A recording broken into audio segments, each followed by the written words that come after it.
handed over to the head of the Special Education Department, Mr Jim Miles, today. The shelter is a joint service club effort, with Newcastle Central Lions Club donating $3,000 for materials and the Lambton Rotary Club providing the labour. The animals from the Nature Wonderland in Maitland will be changed every few days to provide a variety for the children and also to give the animals a rest. Instigator Anne Carruthers says the animal house will have a number of benefits. There's some more grass. To begin with, it'll be fun. It's just plain fun for the children to have this sort of thing in the playground. As well as that, it gives us lots of opportunities for language development. It's apart from just imitating the sounds the animals make, bar and so forth, it's also causes a lot of excitement, and there's a lot of spontaneous language, you know, even just verbalisations and sounds. As well as that, there's lots of sensory experiences, touching the animals, you know, feeling their feet and their beak and the soft feathers and things like that. As well as that, because ours is also a training, parent training program, it gives us the opportunity of showing parents how to use very ordinary backyard experiences as a learning environment for the children.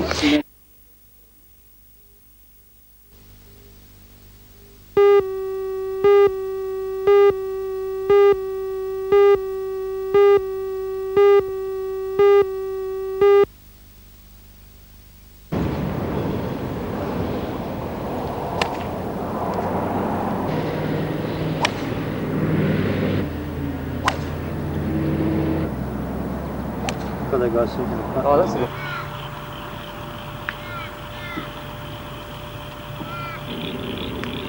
Get it in.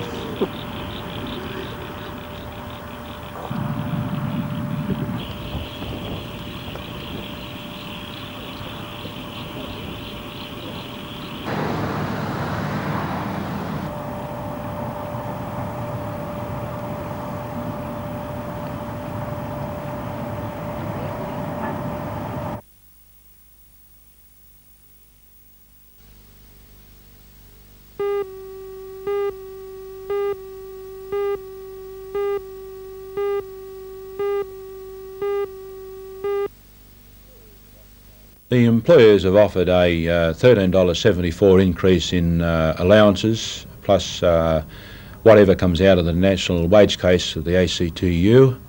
They have also agreed to a national safety code, a dispute settlement procedure for demarcation, a national no-ticket, no-start arrangement, and that there should be the outlawing of cash in hand and pyramid subcontracting, among a few other minor improvements in conditions. Are there any contentious points still to be ironed out? Yes, the unions are seeking a further increase of $2.70 in the allowances, a commitment from the employers that the 36-hour week, 9-day fortnight will start from July 1st, 85, and that there should be penalties imposed on those employers who do not honour the national no-ticket, no-start arrangement.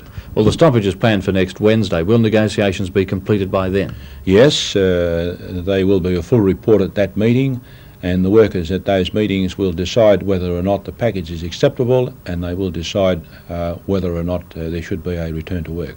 Well, how hopeful are you, though, that there will be harmony in the building industry after next Wednesday? Well, we believe that providing these other three items are agreed upon, the package will be acceptable.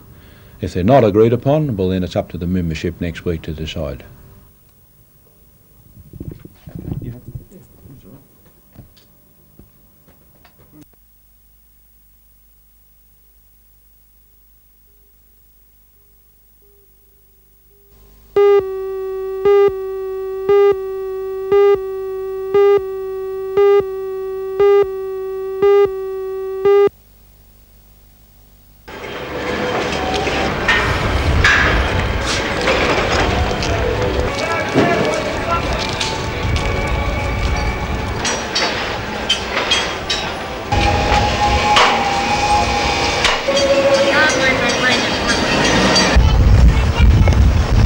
I know this ship hastened. May God bless and keep all those concerned.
our past.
The XPT from Kempsey arrived at Broadmeadow railway station this morning with a two-man crew, and when they were replaced by a new team, including an observer, the lights remained red and the train was not allowed to leave. While station officials and union representatives negotiated, passengers were forced to sit and wait. The negotiation is still going on between the unions and the SRI, and there will be a decision made within the next 10 or 15 minutes. That's about 10 minutes ago. The SRA's roster change came into effect at midnight last night, requiring XPT train drivers to work without an observer, something the union claims is potentially dangerous. The union has warned that if the SRA goes ahead with the crew reduction, strike action will be called. It says all XPT trains moving in New South Wales this weekend have been driven by two-man crews. However, the SRA says it will not pay any observers who accompany XPT drivers. An hour after the XPT was stopped at Broadmeadow today, the train was given the green light. Further trouble is looming because of the union's intention to stick to previous manning levels. Union stand has not changed at all. We will man the locomotives with the full complement of crew, that is, 2 locomotive enginemen in the cab at all times. We're prepared to run the trains. If the authority wishes to take that second engineman off, of course the train will not run then.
The sultanas that they mention Firstly, I'd like to point out that sultanas aren't commercially grown in the Hunter Valley, and as such I don't see how we could be using them. And the second point is that they say that sultanas are prohibited for being used. Well, that's the first I've heard of it, and I'm sure the first the industry's heard of it, because it's a widely accepted fact that sultanas are used.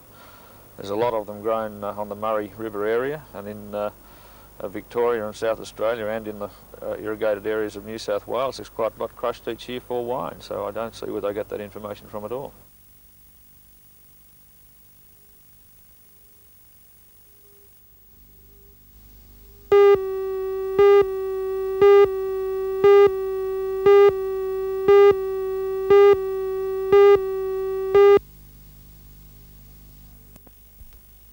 Lake Macquarie isn't the only local government body which has had to deal with so-called corner shop activity at service stations. The issue has gone before Newcastle Council. About 3 months ago, the City Council gave approval for the Caltex service station in Bridges Road, New Lambton, to convert its workshop into a general store, which the operators plan to do in the near future. And there are 4 other service stations owned by Caltex in the Newcastle region which are seeking approval to do the same. That's because Caltex carried out a study 2 years ago into all of the service stations to find out which ones had the market characteristics to succeed as convenience stores. One Caltex operator says it's a sign of the times, and the traditional role of service stations is changing. Due to the fact that our workshop activities have been covered by more and more specialists, the work that we've been doing for years has now been covered by people who specialise in wheel alignments, brake repairs, exhaust repairs, and they're all away from service station sites. What we're going to do here is going to enable us to keep the business running. While Lake Macquarie Council fights such activity at a service station in Charlestown, Newcastle City Council's Works Committee tonight discusses a move to reopen this service station in Hobart Road, New Lambton, and set up a general store.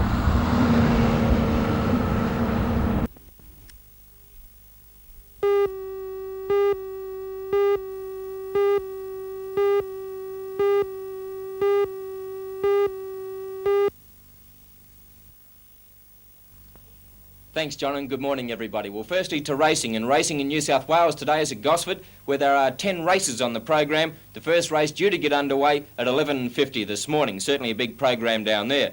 Gary Harley's selections today, the Daily Double, will be conducted on races 7 and 9, and in the first leg, race 7, Gary likes number 8, Native Artist. And in race 9, the second leg, he likes number 5, Young Hayes. The trifecta will be conducted on race 9, and here Gary likes number 5, Young Hayes, to win from number 1, Solo Lad, and number 6, Blue Arion. 5, 1 and 6 for your trifecta.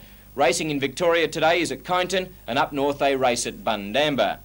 Newcastle KB United played Marconi at Macquarie Field, Spears Point, last night, a match that was previously deferred by the National Soccer League. Last night at the Macquarie Fields at Spears Point wasn't to be the Newcastle KB United's team's best performance, as they lost the game to Marconi 2-0, therefore incurring their first home loss for over 12 months. Mark Jankovic was the man that set up the 2 goals for Marconi in the first half. Coach Ken Kaiser said after the game that nothing went right for the Raiders. Joey Senkowski at one stage had chipped a brilliant ball over the keeper's head, only to find the wind hold it up and the keeper regather. Former England international Mike Shannon, who is guest appearing with the Raiders at the moment, picked the crossbar with a powerful drive and gave KB at least a chance to equalise.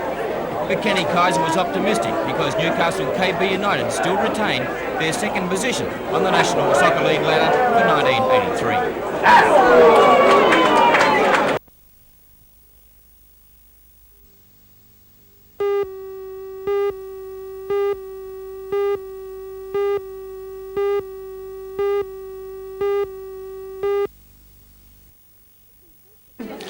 The first 6 months of 1983 were a bit quiet for Newcastle Theatre, but now things are really hotting up. In the past week we've had 4 shows open, and there's another one coming up on Friday. But tonight here at Newcastle Repertory, it was the turn-off on our selection, which gives us a look at early Australia. I asked some members of the audience after the show what they thought of it.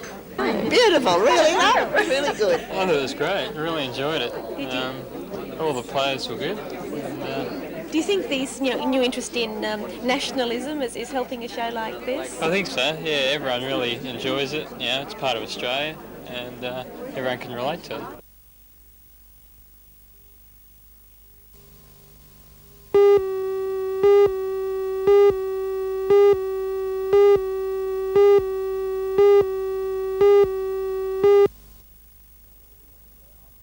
The figure of 17.3 megatons for the 12 months to today is up 20% on the previous record of 13.825 megatons established in 1980-81. It's almost 4.5 megatons, or 26% more than last year's total of 12.9 megatons.